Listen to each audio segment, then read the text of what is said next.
What's up, everybody? What's up, MGTOW?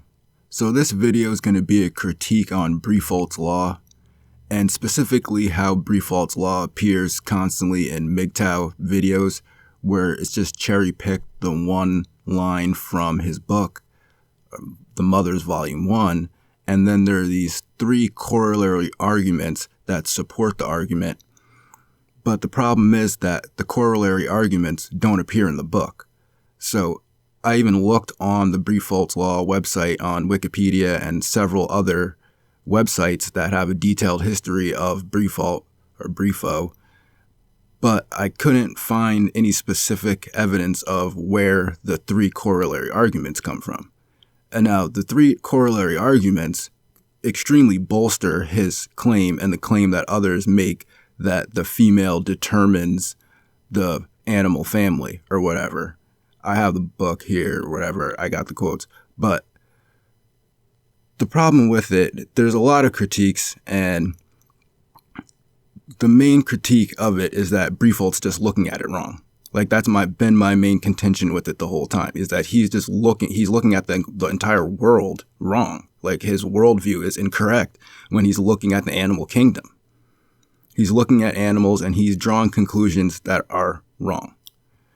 I mean, we can look at the book in so many different ways. First of all, a lot of the book is written similar to a YouTube rant, where, I mean, there's a portion of the book where he's talking about animal observations, and he said, well, my friend said he saw some deer somewhere doing this. I'm like, are you serious? This is science? No, it's not. So if you're writing a book and you said, my friend saw something somewhere, and I'm supposed to accept that as a scientific observation? No, So basically, he makes a lot of contradictory claims in the book that completely contradict the main Briffaut's law that everybody holds up, that women determine the human or the animal family. Now, within that itself, my main contention with it is the use of the word determines. Because in my mind, when he says determines, because the statement is true. The statement is true that what he's saying, that the female determines the animal family, but it's when you start to read what he's saying a lot more. And so I'm just going to kind of try to give a brief overview before I go into the quotes of what I'm talking about, because basically what he's saying is that the way that the female interacts with other animals, and basically his main argument is that males are not part of society. It's a very interesting argument, and it's a very interesting way that he's looking at nature. For instance, he claims that there's no such thing as mate guarding, which I have quotes for. So, you know what I'm saying? For this to be like a mainstay of MGTOW, it's very odd. It's a very feminist, matriarchal way of looking at the world, like, period. It's just a matriarchal way of looking at it. And he's looking at it from the female. So, of course, if you look at the world from the female viewpoint, it's going to seem like the female is the most important thing. But like I said, he contradicts himself a lot in the book. His observations are third-hand, my friend saw this observations. His worldview on animals is very odd, to say the least, where he doesn't see a pack of animals working together. I have quotes on that. And then on top of it, he's proving patriarchy. While he thinks he's disproving patriarchy, but he's proving it. And he's trying to show that there's this, like, graded evolution of animals in a series. But basically his main point is that, you know, throughout most other animals you don't see the males protecting the females. That's what he's saying. He's saying there's no such thing as mate guarding. There's no such thing as a family. And the only thing that is truly a family is a female and her offspring. And that the males are not actually a part of the family or a part of society. And in fact, he's kind of hinting at the fact that society itself is designed to tame men, which that is something that I think MGTOW would agree with. That society itself is designed to tame men and give them female values. I have quotes for that too. So that's basically his main thing, is that, men aren't really a part of society, and they've never been. There's no such thing as mate guarding. And basically, human society is the first society of any animal that's tried to basically integrate males into the society. All right, so I'm just going to get to the quotes. There's going to be some background noise because I got to read off of my tablet, and I've also got a notebook that's telling me which quotes to read, so excuse me for that.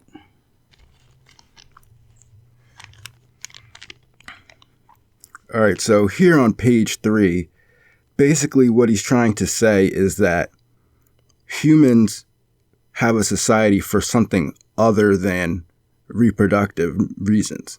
And I think that's, from most MGTOW anthropology, we're kind of saying the opposite. We're saying that, no, everything does revolve around reproduction, including, any status seeking that men or production that men do. It's basically a subconscious instinct or drive that is propelling them to do that so that they could gain more access to reproduction through gaining more status or accumulating more resources.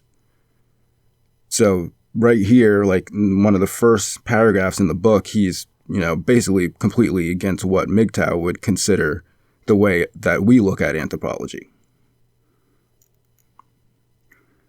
So he says, the elaborate communities of so-called social insects such as ants, termites, wasps, bees, which have since the time of Plato been looked upon as models of social organization, are purely reproductive groups and do not present the analog of an economic society, but of a family. The remarkable differentiation and coordination of functions which they present are directed solely to the common end of reproduction. Thus, the whole arrangement of formacurum, or ant colony, and all varied activity of ant life, observes Bates, are directed to one main purpose, the perpetuation and dissemination of the species. So, that's what he's saying there. He's saying that he's trying to say that there's some differentiation between a human economic society and an animal family. All right, and then just to kind of more bolster this point, above that, he's talking about how even if you see a large flock of birds, they're not actually working together. Like a flock of birds is not working together. He said, the accumulation of a large numbers of birds in rookeries and breeding grounds are occasion for strife and competition, not concerted action. All right, so here on page 7, basically he completely contradicts himself when he's saying that the female determines the animal family. Because here he uses the word, again, pretty much, or he doesn't use specifically the word determine, but he uses the word governed by, so which is more important? The word governed by or the word determined? And the word determined has 2 uses, which I'll get into when I get to that quote. But so here he's saying, the form which the relations between the sexes assume among animals are governed by the economic conditions of the food quest. Carnivorous species which, owing to the need of large hunting territory, note that he says the need for large hunting territory. So, animals need hunting territory, right? Just keep that in mind, when we're reading this and reading further quotes. Carnivorous species which, owing to the need of large hunting territory, are usually scattered, are commonly found in pairs, while herbivorous species occur in herds and flocks. But the scattered distribution of hunting species by no means indicates a durable pairing. Thus, large carnivores, which are sometimes described as monogamous,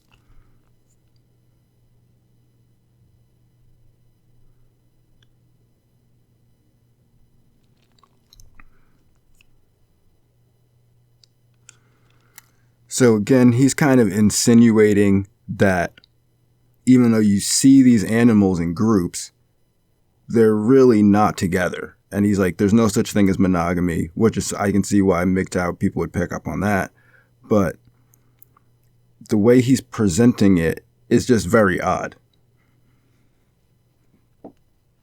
So here on page 14, he's basically saying that there's no such thing as mate guarding, that male gorillas don't do mate guarding. So when he looks at a group of gorillas together, the male's guarding the territory that they need to get the food, and then they're not hanging out with the women all day and like drinking tea or whatever, so they're not in the family. That's just how he looks at it. So here he says, no instance has been reported of a male gorilla defending his family. The animal is most fierce and dangerous when not in the company of females and young, but when solitary. Old solitary gorillas are the ones that have been known to attack man unprovoked. The only trustworthy account with which I am acquainted of a gorilla coming to the rescue of a companion describes how an old female sacrificed her life in endeavoring to rescue an adult male. So it goes on and it goes on like that. That's what I'm saying. It's kind of like it's written like it's a YouTube rant. And it just goes on, and he's just basically trying to prove that there's no such thing as mate guarding, and that these male animals, they have sex with the females, but he doesn't get why they're just there, kind of off to the side, doing men stuff, and yeah, when they meet each other, men meet each other, they fight each other. But for some reason, he thinks that that's proving that the men aren't involved with the females.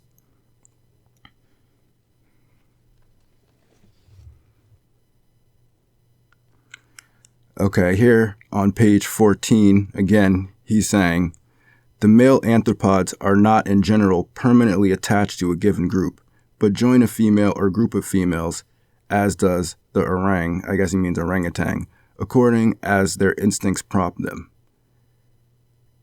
It is also extremely probable that the females whose young remain actually clasped to their bodies during a considerable period have no relations with the males during most of the time of lactation. Oh, wow, really? The babies don't really hang out with grown adults when they're in lactation? The females and the young of a gorilla, according to Prince William of Sweden's observation, kept strictly to themselves, with the males forming a group apart. Their true permanent group among anthropods would thus appear to consist of females with their young, the adult males constituting, so to speak, a shifting population. So this is really important to what he's talking about when he's talking about the female determining the human family, because to him, a family is just a female and their young. Like, that's what he defines as a family, is a female and their young.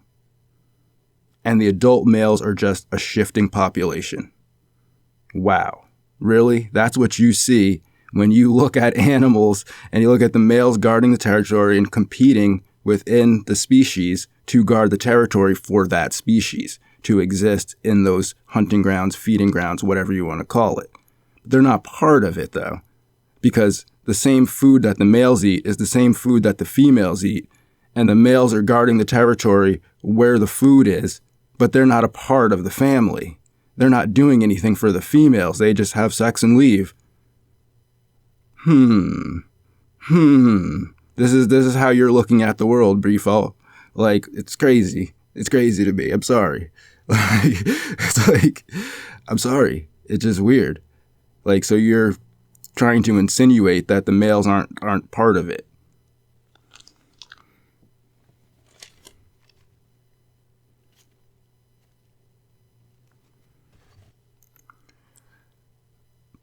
All right, again, he's kind of talking about jealousy and stuff in this area, but he completely contradicts his supposedly like main thesis that, the female determines the animal family thing. But he's completely contradicting himself here, because he says, yet, during the whole process, the female is a subordinate object of the male's instincts. So is the female determining the animal family, or now is the male's instincts determining the animal family?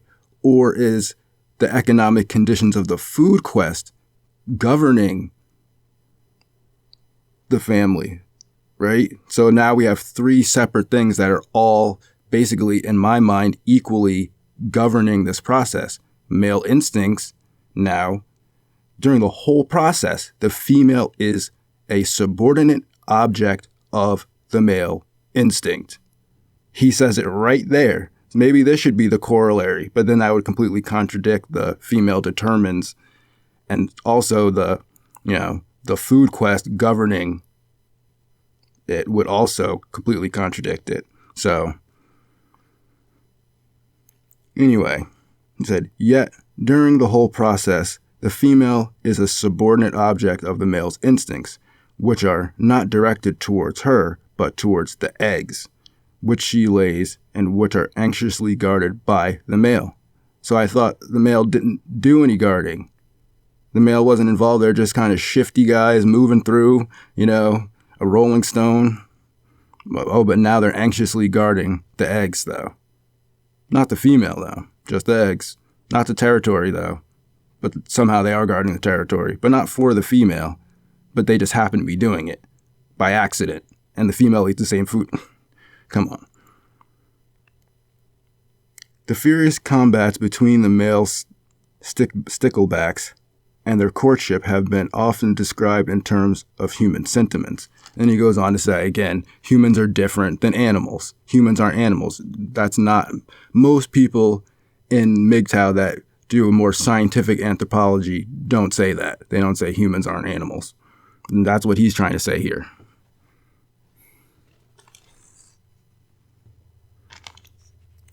Okay, now it's real funny because wherever I downloaded this copy of the book from, it seems like it was from a MGTOW type of website or something like that. And somebody had underlined certain parts that I guess they thought was proving Briffaut's law or whatever. And it's just like hilarious to me. So here, the person on page 19, the person underlined a sentence that says, the almost universal rule among animals, birds, and mammals is that the female alone protects her offspring. But the males protect the hunting ground. They don't have to protect the offspring. That's not their job. Oh, but Briffaut is a genius, though. He looks at animals and he sees that the males aren't protecting, the males aren't doing anything. They're just kind of layabouts who just hang around by the river or whatever, eating whatever food, and the women are just scurrying around, protecting the offspring and feeding the offspring. Oh, come on. In a number of instances, she is the protector not only of her offspring, but also of the male. Oh, yeah. Among deer and antelopes, the does watch over the safety of the buck and interpose themselves between them and any source of danger. This has also been observed in elephants. Yeah, I'm sure it has. So, again, he's saying that if there's real danger, the antelopes and the does are gonna protect, and the bucks with the huge horns, they just run away when danger comes. Yeah, that's what I've seen that all the time too.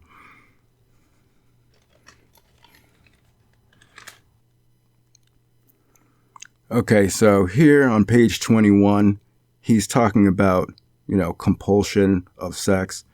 And it's just an interesting thing because, again, when you're talking about the hunting territory and all that other stuff, and he does say that the female is a subordinate object through the entire mating process. But then he says here that on page 21, strength, it is clear that it has nothing to do with his relation to the female in the animal family. Nothing to do with it. His strength has nothing to do.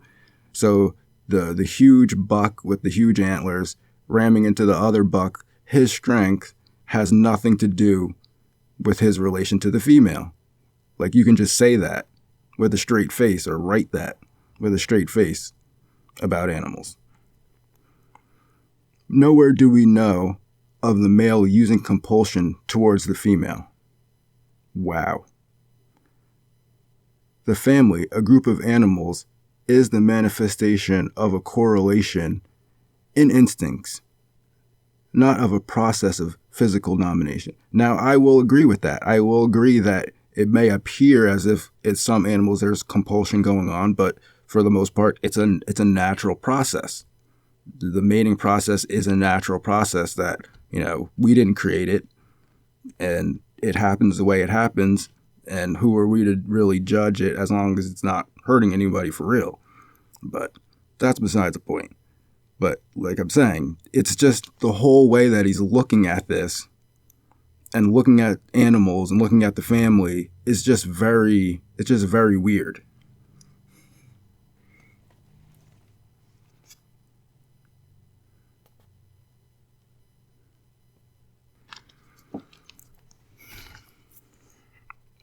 Okay, here's where he pretty much goes off the rails for me. Well, he went off the rails a long time ago for me.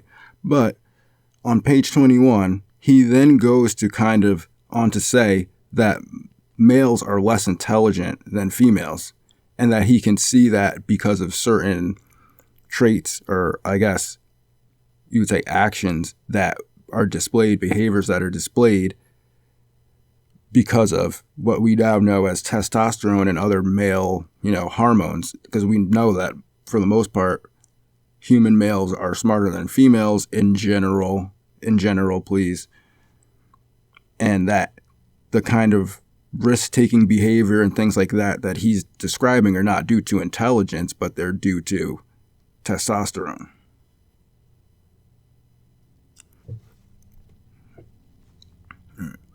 So here he says, nor is the position of the male in the animal group affected by any mental superiority over the female. For the respective capacity among animals is the reverse. Whatever view we may take of the respective intellectual capacities of men and women under modern conditions, they are quite inapplicable to animals, and also to primitive humanity. Masculine intellectual superiority, assuming the extremist view of its nature, has a reference to mental spheres which are products, for the most part, advanced products of social evolution. In primitive conditions, that superiority has no application. So basically, he's looking at male animals and he's saying that they're crazier, and it doesn't matter because they still want to have sex with the females, so the females control them, even though, what he said before.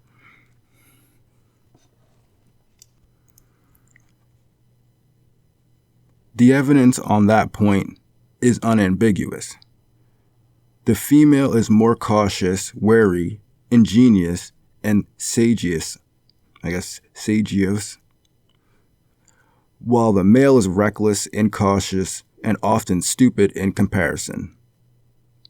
The functions of protection, of leadership, of watching over the group and keeping look out for danger are accordingly most invariably exercised by the female. Again, this is just weird. But again, you can see that he's looking at basically testosterone-fueled behavior and thinking that makes men less intelligent, which we know now from IQ testing that that's probably not true. Maybe we can do some more tests. Who knows? I don't know.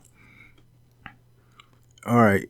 Here on page 31, it's pretty interesting, actually, because he's talking about a lot of different MGTOW points.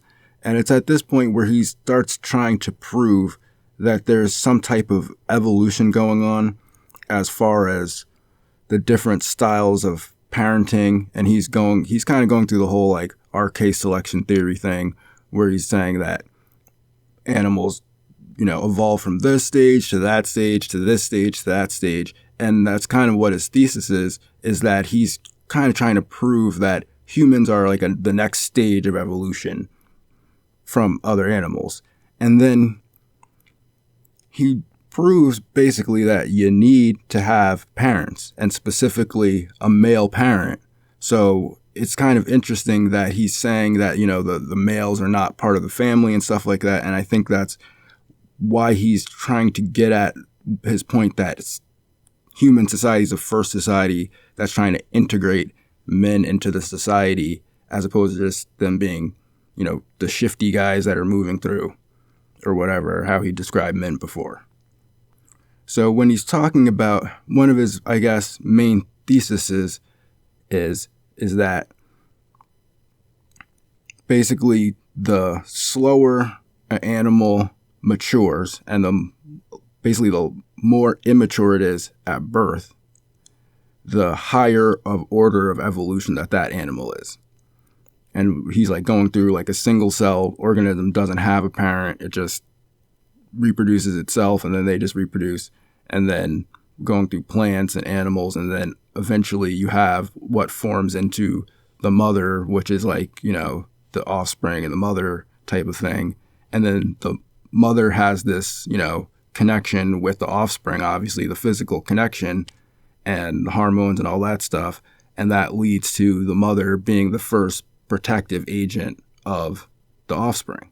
But then what he's saying is, as time goes on, you need more and more protection as the species order increases and the birth is more immature.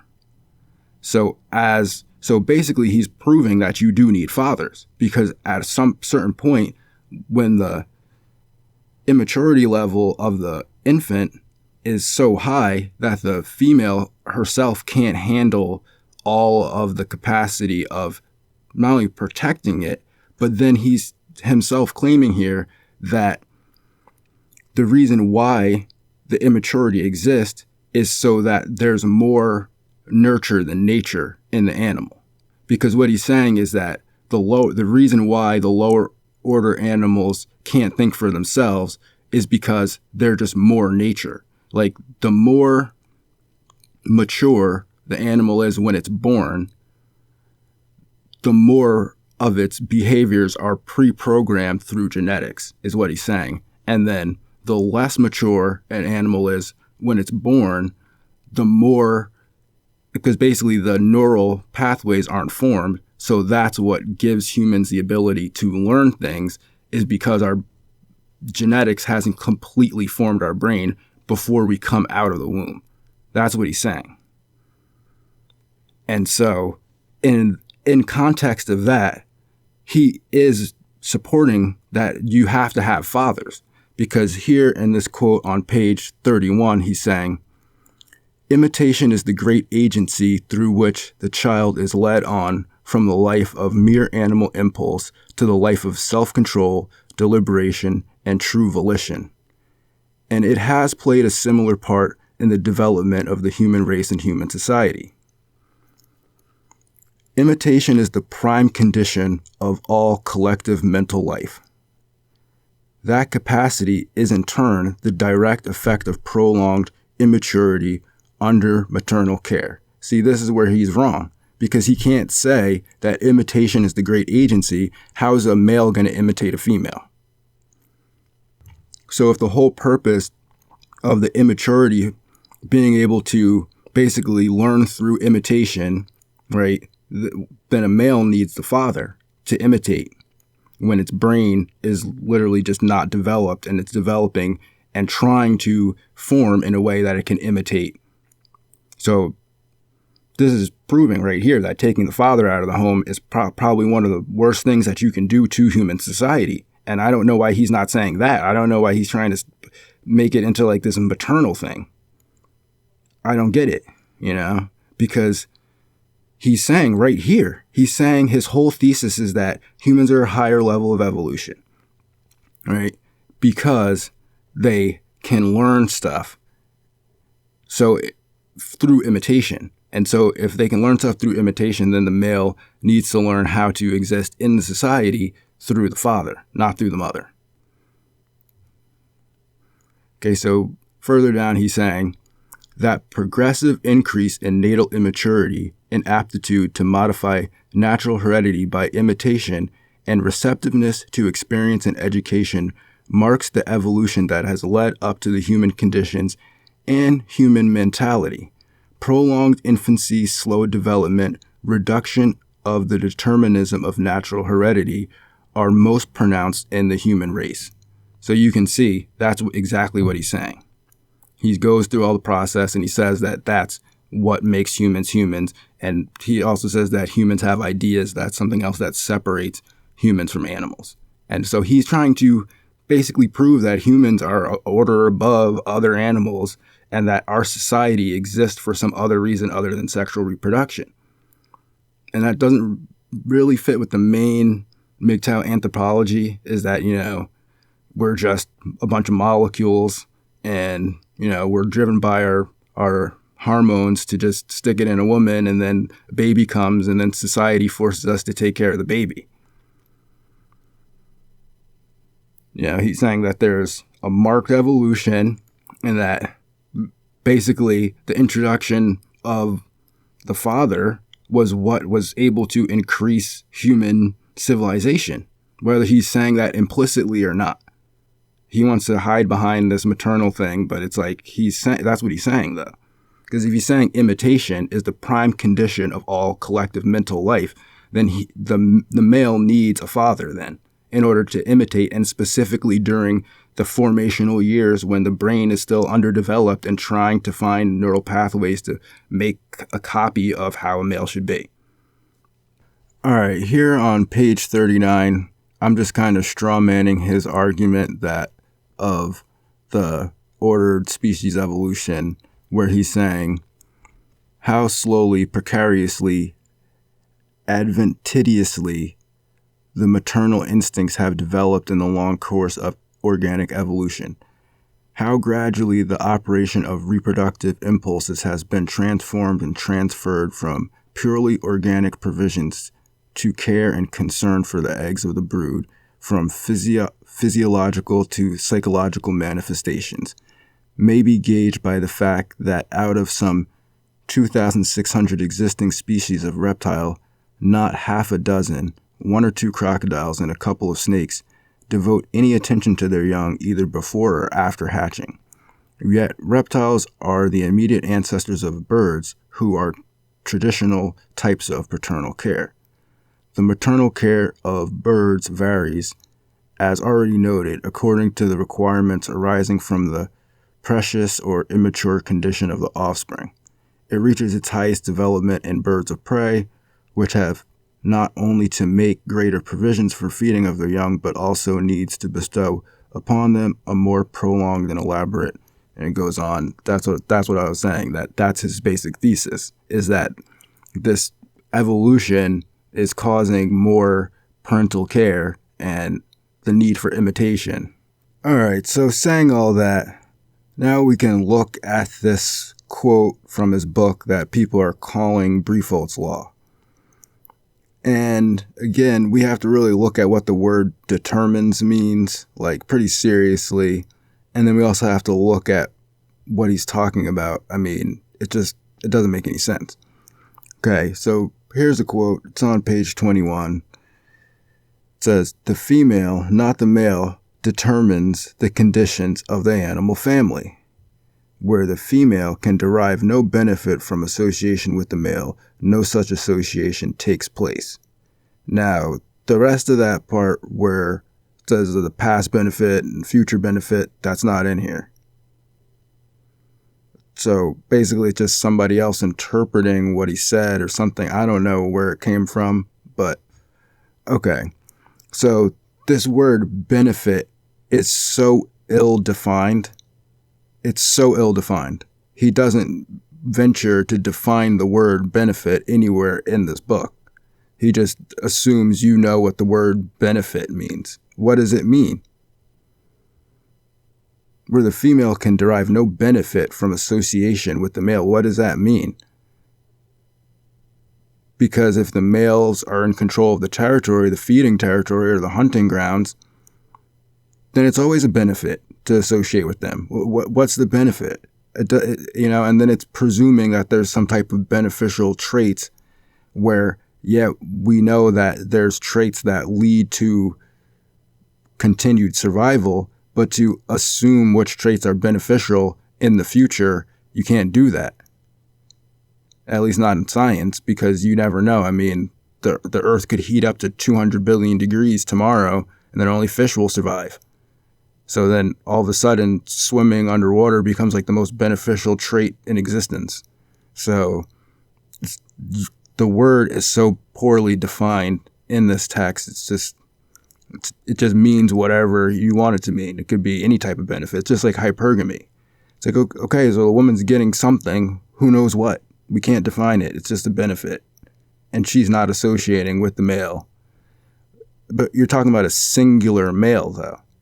But she's probably still associating with another male from her species so she can reproduce, right?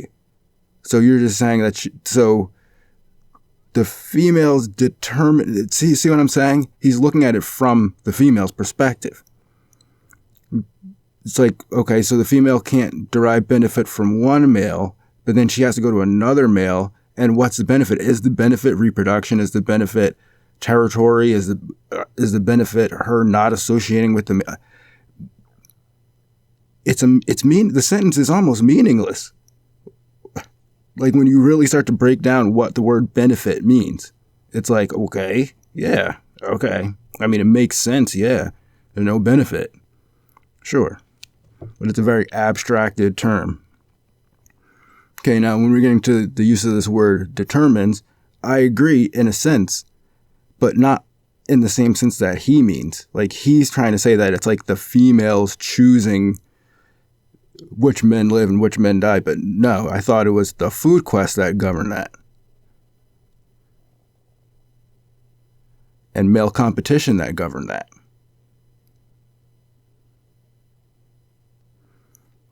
Right? So when he's saying determines, to me, it's kind of like the same way you would say that a stick shift in a car, having a stick shift in a clutch, determines whether it's a manual or automatic transmission. Not as in like a mental capacity of like, I'm going to determine whether or not this is right or wrong using my mental capacities. Like, because I think that's the way a lot of people are like putting it, like as if, because he uses that word when he says the female mind is kind of like controlling it, but it's not really. Because if the women don't even understand what they're doing and it's just a natural process, then they are an object. If they don't understand their own motivations and they're in some way mitigating some of the factors of reproduction, that's all they're doing. They're just a mitigating factor. They're not determining anything. It's the same way that you say, well, depending on what color a shirt is, determines the color of the shirt. But green is not doing anything.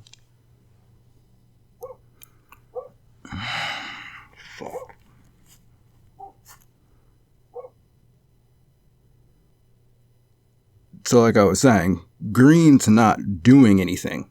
Like when your shirt is green, the shirt is determined to be green because the dye that's in it. But it doesn't mean that green is deciding what your shirt's going to be. Green doesn't have mental capacities. Green is an object that makes the shirt green. It's a characteristic, or it's a trait. And the dye or whatever, it's a mitigating factor. It's not the you can say it's a determining factor, but so you can still say that, having one bolt in your wheel is a determining factor whether your car will run or not. But most people accept that the main part of the car is the engine. Like, I'd rather be missing one bolt from one wheel than the engine of my car. You know what I'm saying? Like, so yeah, you could say that anything determines this or that. I could say that, the calendar determines that today is whatever day it is.